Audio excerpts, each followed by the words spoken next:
Welcome, Stephanie. Thank you, Jill. I'm really honored to be here. And especially, happy birthday. Let's begin at the beginning so our listeners can get an idea of how someone becomes an entrepreneur. Let's talk a little bit about your background and, if you will, go into the evolution and trajectory of your journey. Absolutely. It really started when I found that my liberal arts degree was going to be a waste of time. I loved studying languages. I studied in France in college, and like so many young people who come home from studying abroad, you get your degree and then you go, there's really nothing I can do with this. You studied abroad? I did it, yeah. And so I started to really lean into what do I love? What puts me in flow? What's my zone of genius? What do I do better than anyone around me? And ironically, after over $100,000 invested into a college degree, I didn't know what I wanted to do when I grew up. And I knew that my degree was somewhat useless, but I loved writing. And I figured, well, there's got to be a way to be a writer and also make money and not have to do traditional like journalism or something, which I didn't think I was cut out for. I had heard about how difficult it was. So I just started dialing every single publishing company in my area. And I was in Chicago at the time, so that was pretty lucky.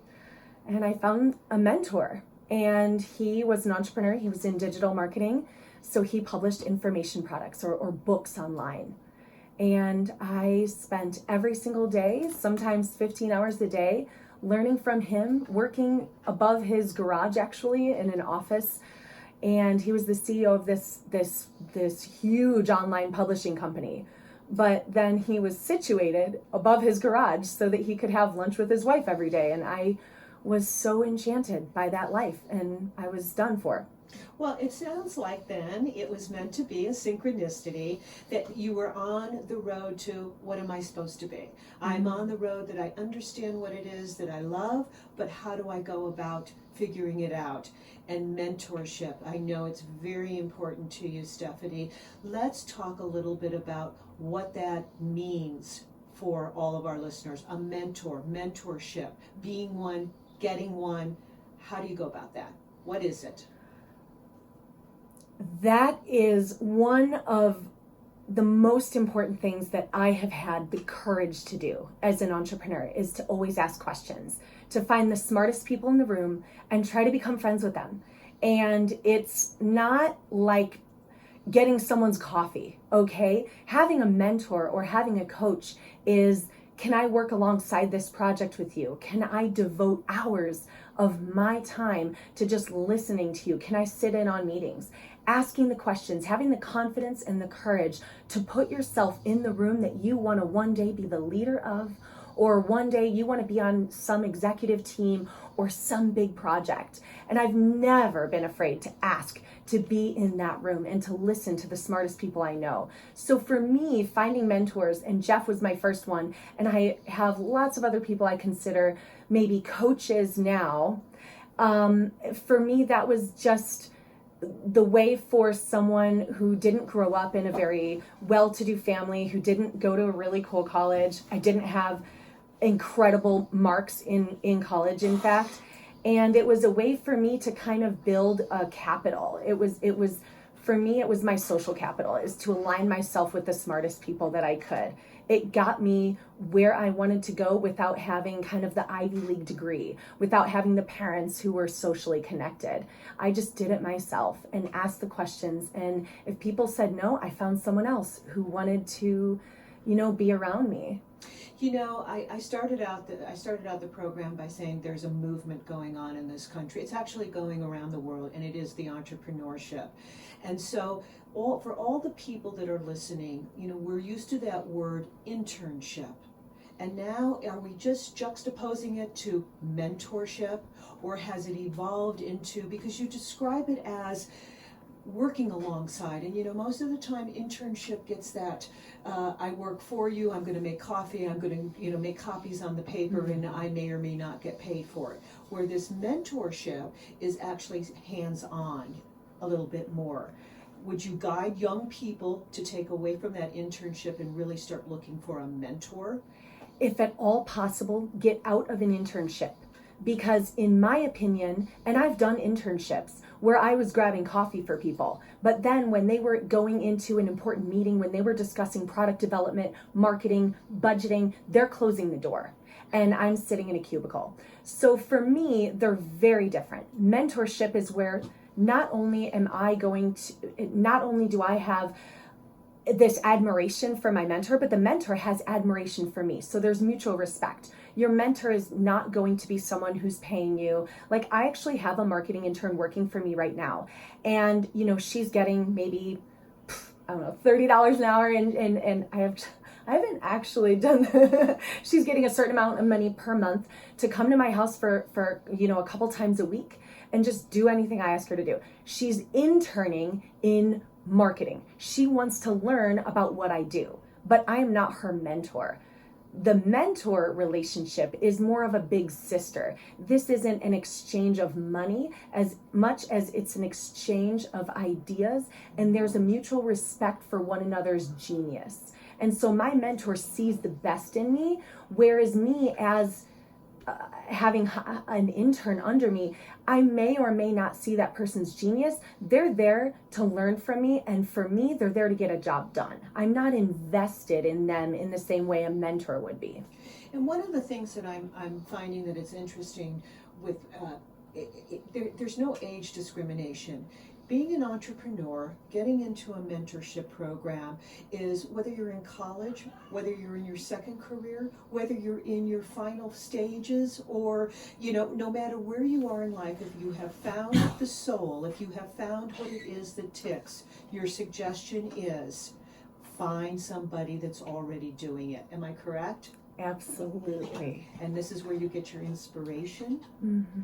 And how do people go about doing that? So all the listeners out there, they're sitting at home, they're at the crux of, I want to be doing this. Mm-hmm. I need to let go of what I'm doing. What's their first step? I am so happy that you asked that question, because it's one of the things I've never told you about me in all of our conversations offline, so to speak. But I actually have a 7-step system for finding your life's purpose. And so for me, when people want to work with me, for instance, I tell them to go through this 7-step process and find that thing that you're so qualified to do, that you want to do so much, that keeps you up at night, that helps you jump out of bed in the morning, that sometimes wakes you up in the middle of the night because you're so passionate about it. Find someone else who's doing that really well. And I think it's easy to say, for instance, I was a writer. And so was ghostwriting my path? Was journalism my path? Was information marketing my path? But really, once you've done some really deep work in figuring out exactly in what form you should be doing that, métier or talent or skill or whatever it is. So writing is not your life's purpose. There's something way more specific and way more spiritual involved with that. And for me, my life's purpose is to inspire. And the best way that I can inspire people is to be on camera, radio, television, on stages, speaking at masterminds, and coaching people. That's where I connect with my life's purpose, is to be in front of people on video or looking in their eyes in some way and teaching and inspiring.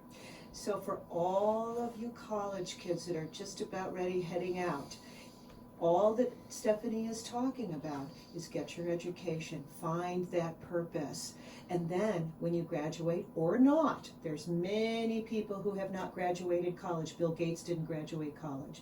Mark Zuckerberg didn't graduate college, but they found their mentors and they found their inspiration and their passion. So what Stephanie is saying is that once you get to that point is when you really begin. And by the way, this is all not just foo-foo stuff.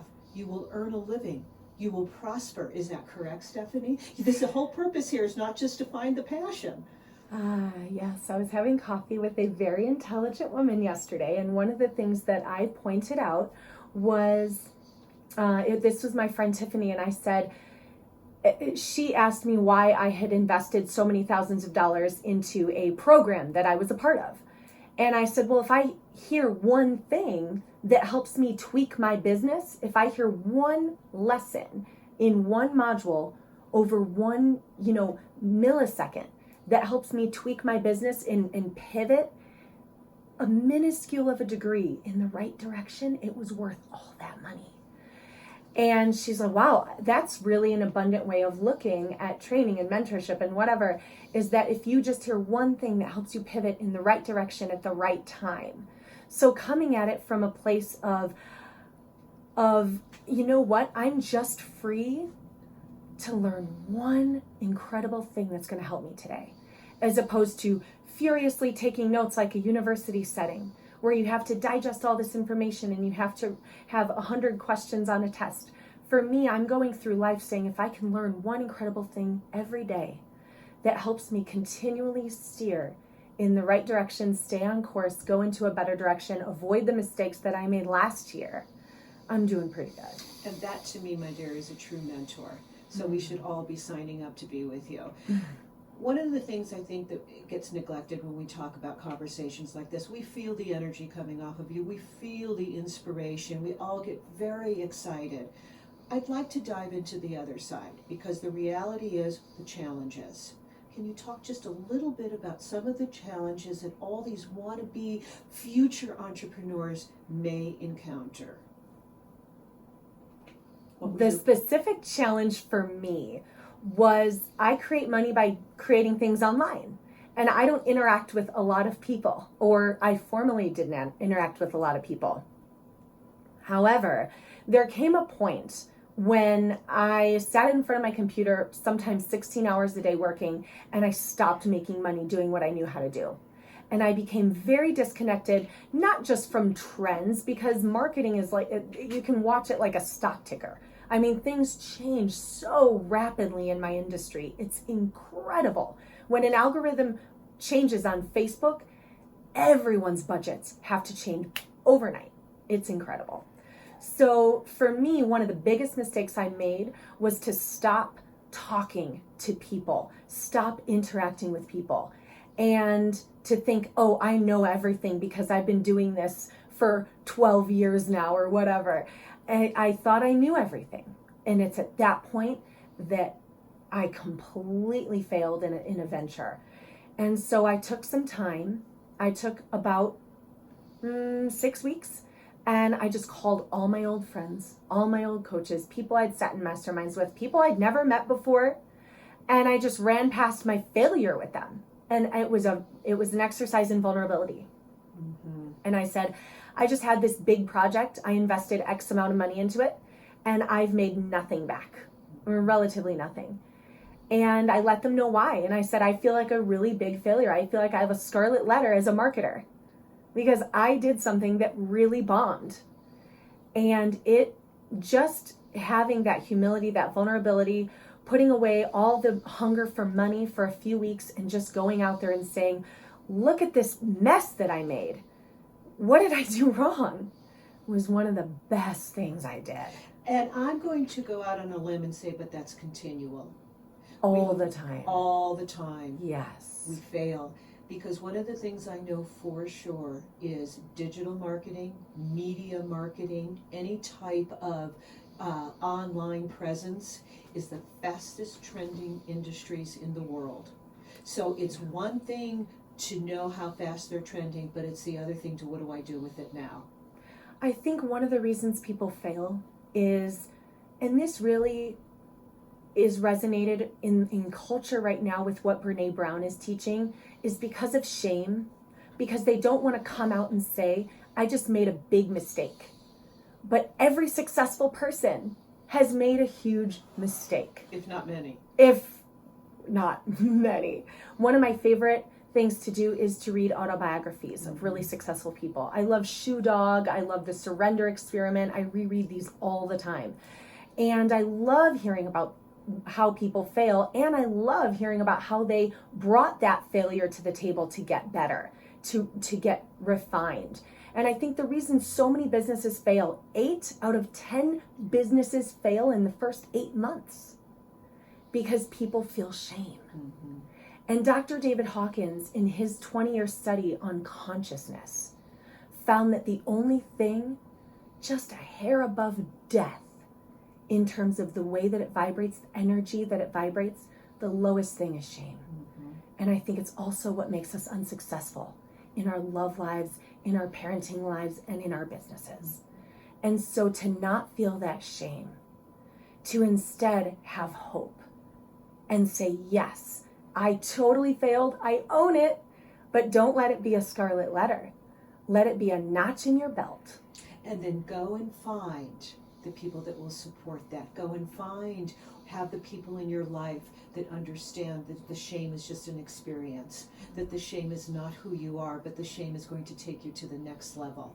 So wherever that comes from, that's the alchemy. That's the recipe to get to the next level of your success, no matter what that little failure was. And you learn better and better from them. Do you agree? Absolutely. All right, your dreams, my dear. What is next? What's next for Stephanie?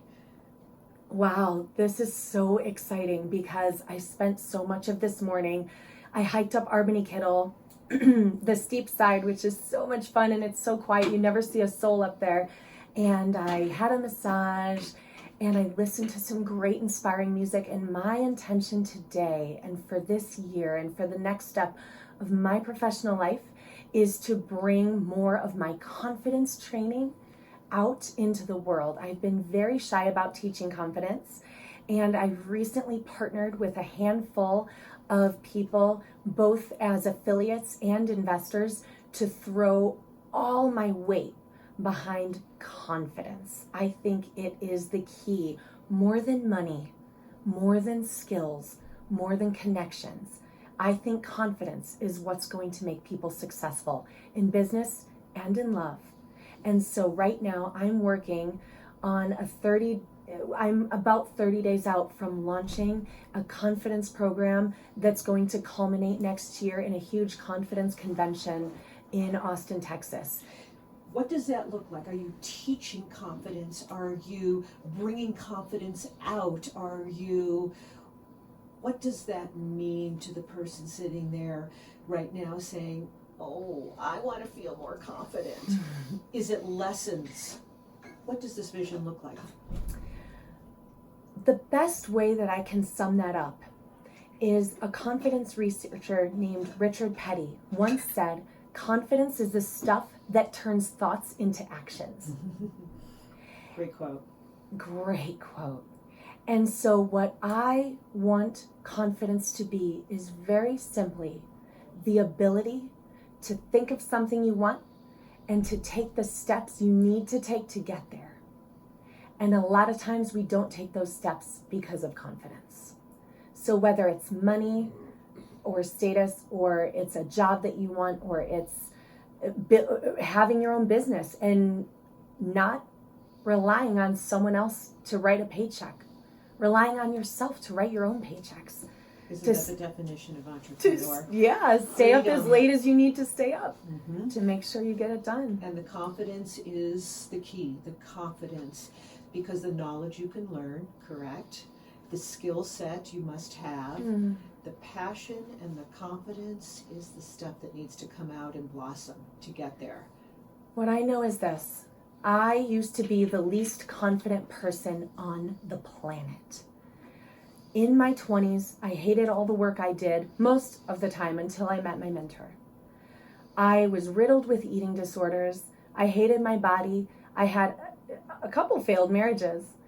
And I was filled with shame from a really strict, legalistic, religious environment. And my confidence was as low as it could be. I had social anxiety. I didn't want to leave the house. And about 7 years ago, I became a student of confidence to the point where I hired confidence and intimacy coaches, ranging in everything from how do I confidently sell myself to how do I confidently express myself in relationship and romance. And what I know is this: when I didn't have confidence, life didn't feel like it was worth living. So I know that I found my spark when I became a student of confidence. And I want other people to have that spark too. Well, Stephanie, you and I could sit and talk for hours and hours and hours because you're shining. You're shining, so no matter what it was, you're shining and your confidence is coming through, your intellect is coming through, your experience is coming through, and I am so proud to have you on the show and share your stories with everybody. What would you like the listeners to know as far as getting in touch with you? How can they get in touch with you? Probably the easiest way to find me is Instagram at Aspen Entrepreneur or at Moms Wear Capes. They can find me on a website, www.aspenentrepreneur.com. And anyone who would like a copy of the 7 Steps to Finding Your Life's Purpose book, I would be honored to send it to people who contact me through that website. Oh, that's great. And I hope everybody enjoyed the show. I hope everybody is as inspired as I am. I'm just thrilled to have Stephanie in my life and a guest at KDNK. So until next time, I want to wish you all be peace with each other. So we'll be signing off now. Bye for now. Hey, Gabby. How was that? That was good. Good. You did great. Thank you. Good job. You asked great questions. You were totally engaged. She was engaged. She was a great The guest. both of